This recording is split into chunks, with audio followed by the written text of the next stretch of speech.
오늘 레위기 1장 말씀 봅니다. 오늘부터 우리 한 달 동안 레위기 말씀을 이렇게 보게 될 텐데요. 오늘 1장 1절부터 17절 말씀까지, 그리고 잠깐 좀 건너뛰어서 6장 8절부터 있는 말씀 함께 보도록 하겠습니다. 먼저 1장 1절부터 6절 1장 1절부터 17절까지 말씀입니다. 우리 함께 말씀을 봉독합니다. 여호와께서 회막에서 모세를 부르시고 말씀하여 이르시되 이스라엘 자손에게 말하여 이르라. 너희 중에 누구든지 예물을 드리려거든 가축 중에서 소나 양으로 예물을 드릴지니라. 그 예물이 소의 번제이면 흠없는 수컷으로 회막문에서 여호와 앞에 기쁘시게 받으시도록 드릴지니라. 그는 번제물의 머리에 안수할지니 그를 위하여 기쁘시게 받으심이 되어 그를 위하여 속죄가 될 것이라. 그는 여호와 앞에서 그 수송아지를 잡을 것이요 아론의 자손 제사장들은 그 피를 가져다가 회막문 앞 제단 사방에 뿌릴 것이며 그는 또 그 번제물의 가죽을 벗기고 각을 뜰 것이요 제사장 아론의 자손들은 제단 위에 불을 붙이고 불 위에 나무를 버려놓고 아론의 자손 제사장들은 그 뜬 각과 머리와 기름을 제단 위에 불 위에 있는 나무에 버려놓을 것이며 그 내장과 정강이를 물로 씻을 것이요 제사장은 그 전부를 제단 위에서 불살라 번제를 드릴지니 이는 화제라 여호와께 향기로운 냄새니라. 만일 그 예물이 가축대의 양이나 염소의 번제이면 흠없는 수컷으로 드릴지니 그가 제단 북쪽 여호와 앞에서 그것을 잡을 것이요 아론의 자손 제사장들은 그것의 피를 제단 사방에 뿌릴 것이며 그는 그것에 각을 뜨고 그것의 머리와 그것의 기름을 베어낼 것이요 제사장은 그것을 다 제단 위에 불 위에 있는 나무 위에 버려놓을 것이며 그 내장과 그 정강이를 물로 씻을 것이요 제사장은 그 전부를 가져다 제단 위에서 불살라 번제를 드릴지니 이는 화제라 여호와께 향기로운 냄새니라. 만일 여호와께 드리는 예물이 새의 번제이면 산 비둘기나 집 비둘기 새끼로 예물을 드릴 것이요 제사장은 그것을 제단으로 가져다가 그것의 머리를 비틀어 끊고 제단 위에서 불사르고 피는 제단 곁에 흘릴 것이며 그것의 모이 주머니와 그 더러운 것은 제거하고 제단 동쪽 재 버리는 곳에 던지고 또 그 날개 자리에서 그 몸을 찢되 아주 찢지 말고 제사장이 그것을 제단 위에 불 위에 있는 나무 위에서 불살라 번제를 드릴지니 이는 화제라 여호와께 드리는 향기로운 냄새니라. 아멘. 6장으로 건너가겠습니다. 6장 8절부터 13절까지입니다.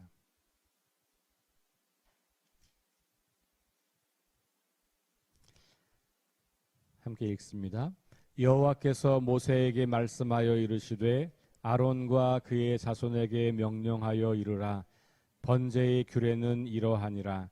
번제물은 아침까지 제단 위에 있는 석쇠 위에 두고 제단의 불이 그 위에서 꺼지지 않게 할 것이요 제사장은 세마포 긴 옷을 입고 세마포 속바지로 하체를 가리고 제단 위에서 불태운 번제의 재를 가져다가 제단 곁에 두고 그 옷을 벗고 다른 옷을 입고 그 재를 진영 바깥 정결한 곳으로 가져갈 것이요 제단 위에 불은 항상 피워 꺼지지 않게 할지니 제사장은 아침마다 나무를 그 위에서 태우고 번제물을 그 위에 버려놓고 화목제의 기름을 그 위에서 불사를 찌며 불을 끊임없이 제단 위에 피워 꺼지지 않게 할지니라.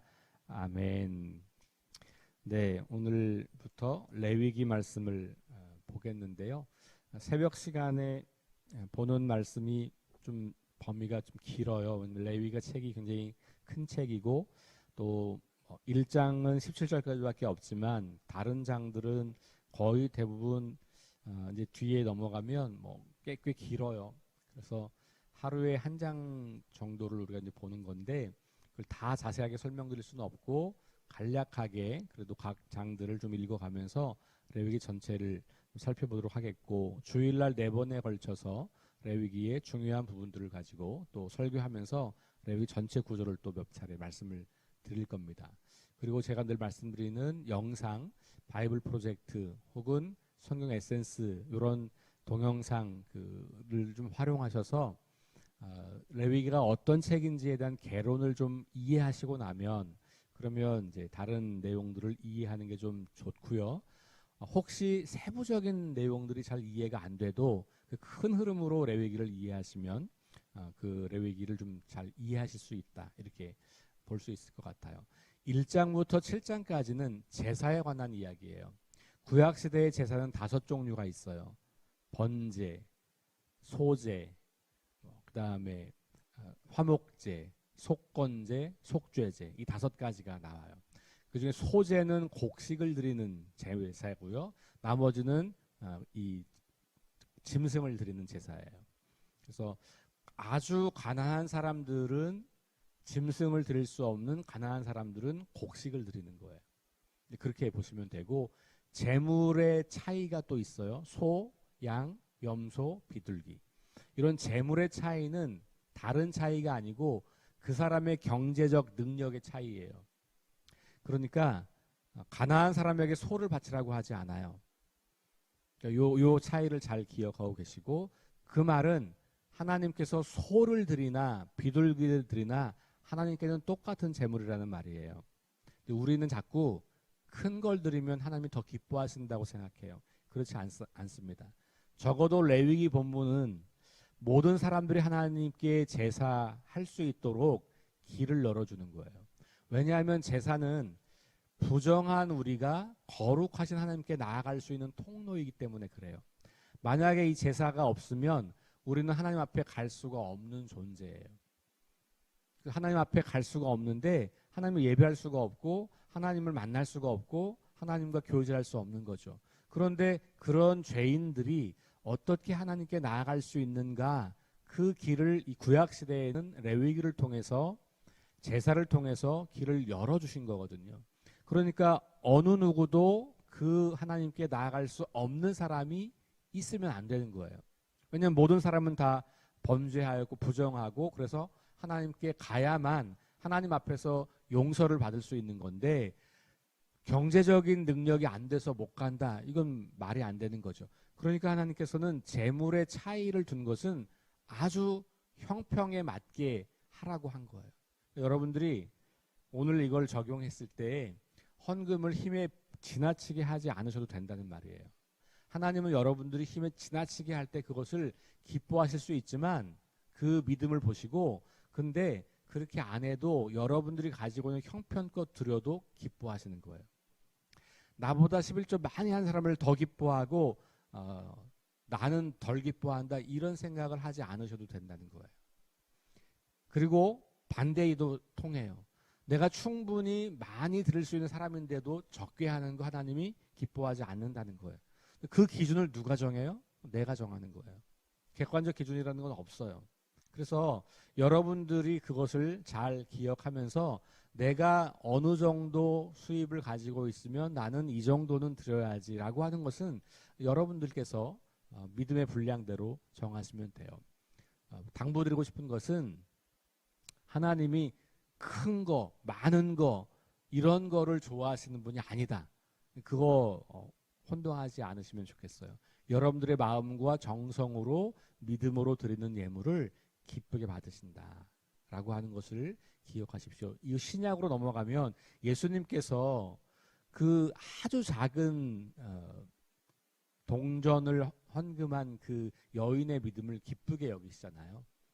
그런 마음으로 우리가 주님을 예배하는 것이다라고 하는 것을 좀 말씀을 드려요. 일단 큰 맥락에서 그렇게 말씀드려요. 5가지 제사 중에 한 가지는 곡식을 드리는 거고 나머지는 짐승을 드리는 건데 이 짐승에도 차이가 있다. 근데 뭘 드리냐의 차이는 하나님이 덜 기뻐하고 더 기뻐하고 차이가 아니고 무슨 차이다? 모든 사람들이 예배할 수 있도록 각자의 형편에 맞게 하나님께서 길을 열어주신 거다. 그러니 여러분들의 형편에 맞게 드리는 제물을 하나님은 기뻐하신다는 거예요. 자, 그 다음에 짐승을 말할 때 이 짐승은 어떤 짐승이냐 하면 들짐승이 아니에요. 그럼 뭐예요? 가축이에요. 자, 오늘 2절 말씀 보실까요? 누구든지 여호와께 예물을 드리려거든 뭐 중에서? 가축 중에서. 가축이 뭐예요? 집에서 키우는 거예요. 근데 우리가 조금 낯선 것도 있어요. 비둘기 우리 집에서 안 키우는데 요 시대에 이 중동 지역의 사람들은 비둘기를 키웠던 것 같아요. 왜냐하면 비둘기를 키워서 이렇게 뭐 심부름도 보내잖아요. 그렇죠? 우리 노아 시대에도 방주에서 비둘기 보내가지고 그거 키울 수 없는 비둘기면 그렇게 못하겠죠. 키우는 거예요. 근데 우리가 번역을 산비둘기, 집비둘기를 해가지고 하나는 키울 수 있는 거, 하나는 못 키우는 거라고 생각할 수 있겠지만 그렇게 보실 필요는 없어요. 이건 번역에 우리 한국 정서에서는 이제 그런 번역이 나오지만 영어로는 그냥 다른 두 단어 도브와 피전인데 이건 그냥 큰 차이가 없어요. 영어에서는. 그리고 히브리어에서도 이 두 가지는 그렇게 큰 차이가 없다고 봐요. 물론 약간의 크기의 차이는 좀 있는 것 같지만 이것이 무슨 하나는 집에서 키울 수 있고 하나는 못 키우고 이런 차이는 아니다.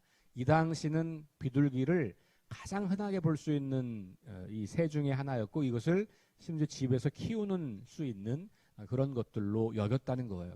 다시 말하면 가축을 드린다고 하는 것은 내가 땀을 흘려 수고하여 키운 짐승을 드린다는 말이에요.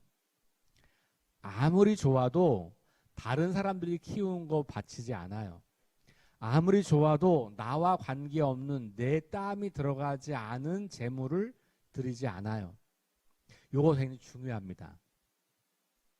하나님께 드리기 위해서 내가 땀 흘려 수고하지 않은 것을 가지고 많이 드린다고 하나님이 기뻐하시는 게 아니고요. 왜 그럴까요? 하나님이 이 제물을 받으시는 게 아니에요. 엄밀히 말하면 뭘 받으시는 거예요?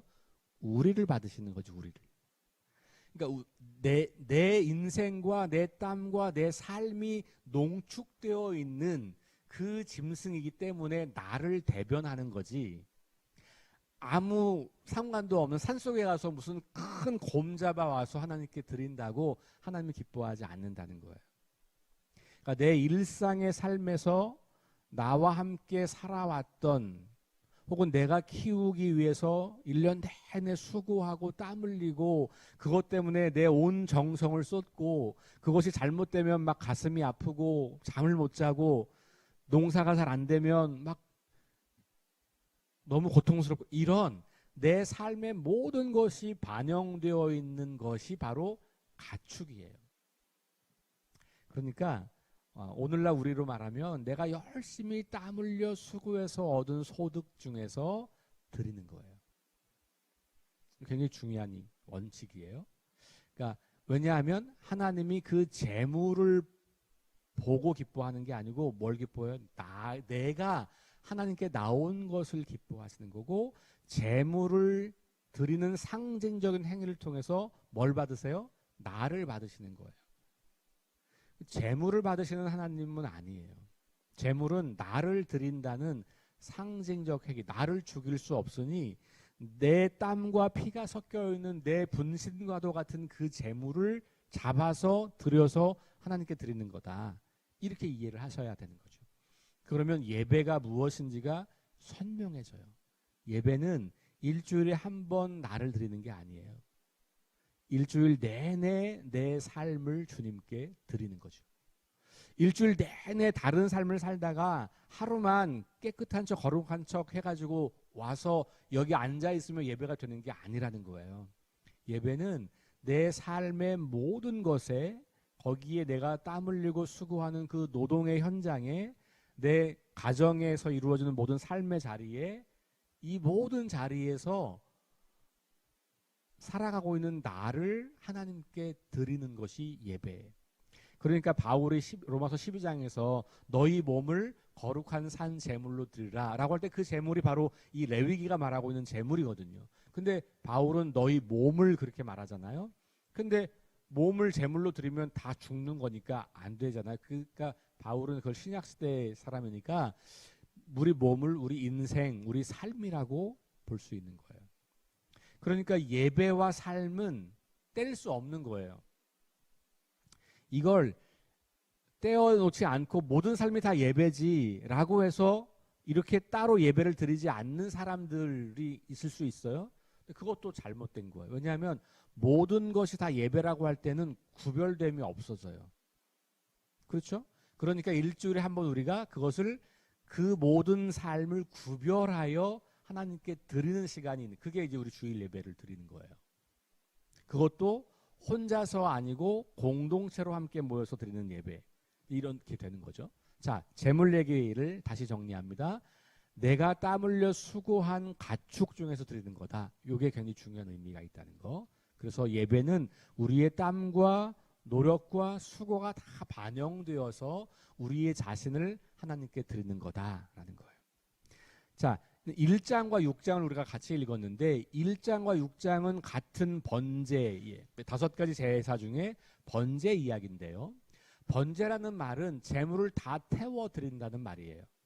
남김없이 모든 것을 다 태운다라고 하는 거예요. 그러니까 불에 태운다고 하는 게 이제 번제예요. 그런데 이 번제에 하나님께서 오늘 말씀하실 때 1장에 있는 말씀은 그 대상이 누구냐 하면 2절에 보니까 이스라엘 자손이에요. 6장 9절에 보시면 그 대상이 누구냐 하면 아론과 그 자손들이에요. 그러니까 똑같은 번제 이야기를 하는데 누구한테 하느냐가 다른 거예요. 그럼 누구한테 한다는 게 다르다는 말은 그 대상이 해야 할 것을 적어 놓았다는 말이죠. 1장에 있는 번제는 제물을 드리는 사람들이 뭘 하는지가 주로 기록된 거라면 6장에 나오는 번제는 아론과 그 자손들은 제사장을 말해요. 아론과 그 자손들을 제사장으로 임명했거든요. 그러니까 그 아론과 제사장들은 그 제사 때 뭘 하는가가 6장에 기록되어 있는 거예요. 그 차이를 아시겠죠? 똑같은 제사인데 1장부터 5장까지 나와 있는 5가지 제사는 누구를 기준으로? 제사를 드리는 사람, 제물을 바치는 사람, 예배하는 사람들이 이런 절차에 의해서 이렇게 하라라고 하는 규례라면 6장부터 8장까지 나와 있는 5가지 제사는 요 제사를 요약한 게 아니고 제사장들이 그 가지고 온 제물을 어떻게 처리하느냐를 다룬 거예요. 요 두 가지를 같이 병행해서 읽으면 그러면 제사 때 제물을 가지고 온 사람들은 어떻게 하고 이 제물을 받은 제사장들은 뭘 하고 요게 이제 같이 나온다 이렇게 보시면 될 것 같아요. 자, 오늘은 주로 이제 1장을 중심으로 볼게요. 그런 정도의 차이만 여러분들에게 말씀을 드리고 그 세부적인 것들은 사실 지금 이런 제사를 우리가 하고 있지 않기 때문에 그 순서가 뭐고 어떻고 이런 것들이 사실은 잘 몰라도 괜찮아요. 근데 그 의미를 좀 아는 게 중요한 것이죠. 그 의미. 그리고 오늘 이런 제사를 우리가 드리지 않지만 이 당시 사람들에게 이 제사를 말씀하셨던 하나님은 오늘 우리에게는 그러면 어떻게 말씀하실까를 해석해내는 것이 이제 중요한 거죠. 이 레위기를 읽으면서. 자, 2절 말씀 볼게요. 이스라엘 자손에게 말하여 이르라 너희 중에 누구든지 여호와께 예물을 드리려거든 이렇게 되어 있어요. 자, 너희 중에 누구든지 여호와께 예물을 드리려거든 요 말에 좀 주목하면 요게 모든 너희들은 번제를 반드시 드려 이런 말씀은 아니에요. 5가지 제사 중에 반드시 드려야 하는 제사가 있어요. 속죄제, 속건제는 죄를 범했을 때 반드시 제사를 드려야만 그 죄를 용서받는 제사예요. 그러니까 의무사항이에요. 근데 번제나 화목제는 의무사항이 아니에요. 그러니까 자발적으로 제사를 드리려고 하면 이런 의미예요. 그러니까 감사제, 우리 지금으로 말하면 내가 어떤 특별한 감사 제목이 생겨서 감사할 때, 뭐 이럴 때 주로 이제 화목제가 이제 그럴 때 많이 그러니까 이제 구약에서 쓰이는 건데, 번제도 마찬가지로 엄밀히 말하면 자발적으로 예배를 드리는 거예요. 여러분 이거 굉장히 중요한데요. 예배를 강제하는 것은 좋은 방법이 아니에요. 왜냐하면 누구든지 강제를 받게 되면 저항을 하게 돼요. 물론 강제로 예배를 참석했다가 은혜를 받는 경우가 없는 건 아니에요. 그러나 강제로 예배를 하게 하는 것은 문제가 많아요. 그리고 사람들이 그 강제의 그 명령에 의해서 예배를 하게 될 때 온전한 예배를 드리지 않아도 되는 그런 착각을 하게 되거나 그냥 형식만 따라가는 경우들이 굉장히 많죠. 여러분들이 혹시 어떤 누군가에게 예배를 권면할 때 강제로 명령하듯 하지 않는 게 굉장히 좋아요. 여러분들 자녀들이 교회를 나가게 하고 싶은데 명령으로 그렇게 하지 않으시는 게 좋아요. 많은 자녀들이 부모님들의 명령에 의해서 명령을 거역할 수 없는 나이 때는 교회를 나가요. 명령을 거역할 수 있는 상황과 나이가 되면 교회를 나가지 않아요. 제가 군목을 오래 했잖아요. 군대 와서 믿음이 없어져서 교회를 안 나오는 게 아니고요. 청년부 회장 출신들이 교회를 안 나와요. 왜 안 나오는지 아세요? 지겹대요. 더 이상 내 힘으로 내 의지를 결정할 수 있는 시간이 됐기 때문에 나 이제 부모님의 눈치 안 봐도 되니까 안 나오겠다는 거예요. 그러니까 신앙교육이 강제로 될 수 없다는 걸 우리는 기억해야 돼요. 자, 그래서 여기 여호와께 예물을 드리려거든, 이 말은 자발성을 말하는 거예요. 자발성. 그래서 이거 굉장히 중요합니다. 그래서 하나님께를 예배하는 것에는 자발성이 굉장히 중요한 작동 원리가 되어야 한다 라고 하는 것을 말해주고 있고요. 그러면서 자발적으로 예배를 드리지만 기준이 있어요. 아무거나 가지고 제물로 드리면 안 되는 거예요. 그렇죠? 자발성은 있지만 기준은 누가 정해요? 하나님이 정해요. 그러니까 만약에 내가 예배를 드리고 싶은 마음이 없으면 안 드려도 되는데, 여기 이 번제로 말하면 속죄제와 속건제는 반드시 해야 되는 예배 제사이지만 이 경우는 화목제나 이거는, 그런데 문제는 내가 하고 싶은 마음이 들었을 때는 하나님이 정하신 기준대로 하라는 거예요. 그러니까 내가 하고 싶다 하고 싶지 않다, 이 자발성에서 무엇을 어떻게 드릴까는 하나님이 정하신 기준이 있어요. 1절 말씀으로 한번 올라가 보실까요? 여호와께서 회막에서 모세를 부르시고 그에게 말씀하여 이르시되 그랬어요. 자, 이 말씀을 잘 들어보세요. 제가 다르게 읽어볼게요. 모세가 사람들을 불러놓고 말하여 이르되, 이게 아니죠. 다시 읽을게요. 모세가 이스라엘 백성들을 불러서 말하되, 이게 아니고 뭐예요? 여호와께서 모세를 불러서 말씀하신 거예요. 그리고 그 모세는 그 들은 말씀을 이스라엘 백성들에게 전한 거죠. 그럼 누가 정한 거예요? 하나님께서 정하신 거죠. 그러니까 하나님께서 말씀해 주셔서 너희가 만약에 나에게 기꺼이 즐거운 마음으로 예배를 드리려고 한다면 요런 제물을 드리면 돼, 이렇게 말씀하신 거라는 거예요. 그러니까 내가 내 마음대로 가축 중에서 소, 양, 뭐 염소, 비둘기 이런 것 중에서 드리지 않고, 난 그냥 오늘 예배는 특별한 예배가 될 것 같으니까 산에 가서 사자 잡아서 드릴게, 이거 하나님이 원하지 않는다는 거예요. 나는 형편이 소를 드릴 수 있는 형편인데, 소가 수천 마리가 있는 사람인데 비둘기 그냥 한 마리 갖다 드리지, 그것도 안 된다는 거예요. 그러니까 자발적인 예배를 드리지만 적어도 이 레위기 시대에는 하나님께서 제물을 무엇을 드릴지까지도 결정해 주셨다. 그리고 이 중간에 보면 어떤 순서로 어떻게 하는지도 정해 주셨다는 거예요. 그러니까 오늘날 우리는 이런 방식으로 예배하지 않기 때문에 이런 방식을 우리에게 주신 건 아니니까 여기에 꼭 이렇게 막 매일 필요는 없겠지만 이 당시에는 그랬다. 그러니까 원리는 뭐냐면 예배를 자발적으로 드리되 하나님이 기뻐하시는 방식으로 우리가 드리는 것이 굉장히 중요하다. 이렇게 이제 이해를 하실 수 있겠죠.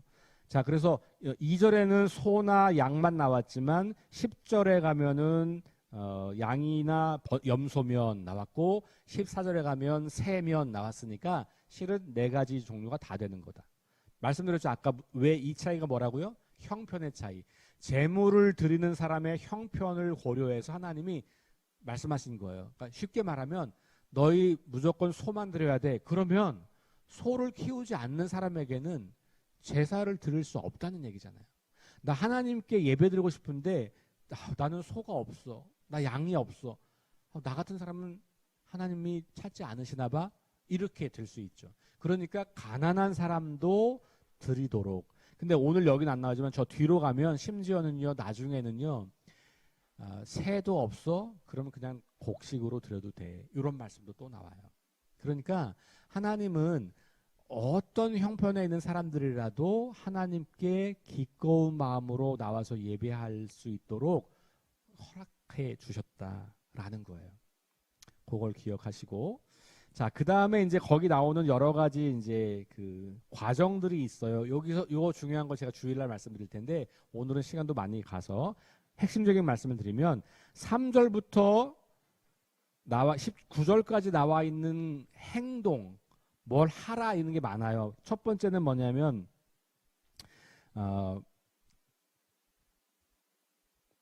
2절과 3절에 보면 가축을 가지고 오는 거죠. 여기 가지고 온다는 표현은 없지만 가축을 드릴지라니까 가축을 가지고 오겠죠. 여기까지 회막까지. 두 번째는 그 가축을에게 안수해요. 세 번째는 그 가축을 잡아 죽여요. 네 번째는 죽인 다음에 껍질을 벗겨요. 다섯 번째는 그것을 다 각을 떠요. 여기 각을 뜬다는 말은 히브리어 원문으로 보면 관절을 다 이렇게 자른다는 거예요. 마디마디를 다. 그럼 목도 자르는 거예요. 여기까지 누가 해요? 제사장이 해요? 재물 가지고 온 사람이 해요? 재물 가지고 온 사람이 하는 거예요. 많은 분들이 이거 제사장이 하는 거라고 착각하시는데요. 그렇지 않아요. 이거 다 재물 가지고 온 사람이 하는 겁니다. 여러분 지금 여러분들이 이런 제사를 드린다고 하면 이거 누가 하는 거라고요? 여러분이 하는 거예요. 할 수 있겠어요? 할 수 있겠어요? 단번에 죽겠어요? 이 짐승이? 이거 우리 못해요. 거의 못한다고요. 그죠? 이거 숙련된 사람도 하기 어려워요. 근데 우리가 제사를 얼마나 자주 드린다고 이걸. 근데 만약 일주일에 한 번씩 한다. 근데 이게 이 어려운 것을 왜 직접 하게 할까요? 이 짐승을 잡는 의미가 뭐예요? 내 죄를 용서받기 위한 게 주목적이잖아요. 그죠? 그런데 내 죄를 용서받는다는 것은 뭐냐면 내가 결국 죽는다는 거예요. 내가 이 짐승을 죽이는 행위가 내가 죽는다고 하는 것을 고백하는 거예요. 하나님, 저는 이렇게 죽지 않으면 하나님께 드려질 수 없는 그런 죄인이에요. 근데 그런 저를 하나님 기뻐하시니 받으신다고 하니 저를 죽여서 드립니다. 내가 죽는다고 하는 고백인 거죠. 자, 맨 마지막에 가면 하나님께서 이것을 기뻐하신다 그러잖아요. 이 제물을 태워서 그 냄새가 올라가면 하나님이 그것을 흠양하신다고 말하는데 그럼 하나님이 그 짐승에 타는 냄새를 기뻐하시는 건가요? 아니에요. 뭘 기뻐하실까요? 우리의 죄가 없어진 걸 기뻐하시는 거예요. 이게 굉장히 중요한 겁니다. 우리의 죄가 없어진 걸 기뻐하는 거죠. 하나님의 죄를 미워하시지만 우리는 사랑하시기 때문에 우리가 이렇게 죽는 그 과정을 통해서 내가 죽는 게 아니고 뭐가 죽어요? 내 죄가 죽는 거예요. 내 죄가 죽어서 내가 깨끗한 사람이 되는 것을 하나님이 기뻐하시는 거죠. 그러니까 제물은 어떤 제물을 갖고 오는 거예요? 흠없는 제물. 왜? 흠없는 제물이어야 이 죄를 덮는 거기 때문에 그래요. 그러니까 이게 굉장히 중요한 거예요. 그러니까 하나님이 막 잔인한 분 이런 얘기가 아니고 이 이야기는 하나님이 죄로 망가진 우리가 흠없는 사람으로 다시 새롭게 되는 것을 기뻐하신다는 거예요. 그래서 이스라엘 백성들은 이런 방식으로 제사를 드렸고 결국은 그것을 통해서 하나님께 합당한 존재로 변화하는 그것을 이제 상징적인 제2제사로 했던 것이죠. 저와 여러분들이 오늘 이 말씀 앞에 이 레위기를 읽어가면서 특별히 7장까지 이 제사를 읽어가면서 그것의 어떤 본질이 무엇이, 예배의 본질이 무엇인지, 하나님이 우리를 언제 기뻐하시는지 이런 것을 좀 잘 생각하시는 시간이 되면 좋겠어요. 우리는 죄인인데 하나님은 우리를 사랑하세요. 하나님께 가까이 갈 수 없는 사람인데 가까이 오기를 원하세요. 그런데 그냥 오면 우리가 우리 죄 때문에 하나님의 그 거룩하심을 갈 수가 없어서 우리로 올 수 있는 방식으로 예배, 제사라고 하는 걸 주셨고 그 핵심은 우리의 죄가 해결돼야 된다고 하는 것이에요. 그 죄가 해결될 때 우리는 하나님 앞에 다시 순결한 사람으로 설 수 있게 되고 그 죄의 문제를 해결해 주신 분이 신약으로 넘어오면 예수 그리스도이신 거죠. 예수님께서 내가 죽어야 하는 죽음을 대신 죽으시고 나를 살려주신 것. 그러니 우리가 그 예수님을 의지하여 하나님을 예배하는 사람이 되는 거고 그 예수님 때문에 우리는 감히 의롭다 인정받는 사람이 되는 거죠. 이것이 레위기가 여전히 오늘 우리에게도 의미를 전해주고 있는 책이 되는 것이죠. 자, 오늘 하루 이 말씀 묵상하시면서 내가 하나님께 나아가기 위해서 어떻게 내 죄를 해결하고 그리고 하나님 앞에 더 거룩한 존재로 나아갈 수 있을까? 그런 길을 열어준 주님께 감사하면서 또 예수 그리스도를 믿는 그 믿음을 더욱더 굳건하게 하면서 주님께 가까이 가는 하루가 될 수 있기를 주의 이름으로 축원합니다. 기도하겠습니다. 하나님 감사합니다. 레위기 1장 특별히 번제의 이야기를 통해서 이 제사가 의미하는 바가 무엇인지 우리가 살펴보았습니다. 하나님께서는 어떤 사람이라도 주님께 나오는 것을 기뻐하십니다. 각 사람이 자기 형편에 맞게 제물을 드리는 것을 기뻐하시는 분임을 알게 되었습니다. 우리가 그렇게 완전히 죽어야만 새로워질 수 있는 존재인 것도 알게 되었습니다. 그런데 그 일을 예수님께서 대신 해주신 것도 다시 기억하게 되었습니다. 하나님, 그렇게 우리를 사랑하시고 용납하시고 우리를 만나기 원하시는 그 하나님을 우리가 오늘 이 아침에 만납니다. 오늘 하루를 살아가면서 그 주님께 우리 삶의 전부를 드리는 복된 하루가 될 수 있도록 인도하여 주옵소서. 예수님 이름으로 기도합니다. 아멘. 우리 함께 주보에 있는 기도 제목 가지고 합심 기도하신 다음에 개인 기도를 합니다. 성령의 능력으로 하나님 나라를 증언하고 살아내게 하소서. 하나님 말씀이 기준이 되게 하소서. 질병과 연약함으로 고통당하는 사람들을 치유해 주소서. 전쟁과 자연재해와 가난과 억압으로 고통당하는 사람 지구촌 이웃들에게 은혜를 베푸소서. 다음 세대에게 하나님의 복음을 전수하게 하소서. 한 가지 더 말씀드리면 우리 오늘부터 5가지 하루에 5가지 감사 기록하기로 했습니다. 추수감사 주일 전까지. 그래서 100가지 감사 2023년 우리에게 허락하신 은혜 100감사 드리는 거기서 감사하는 것까지 포함해서 우리 함께 합심해서 기도하겠습니다.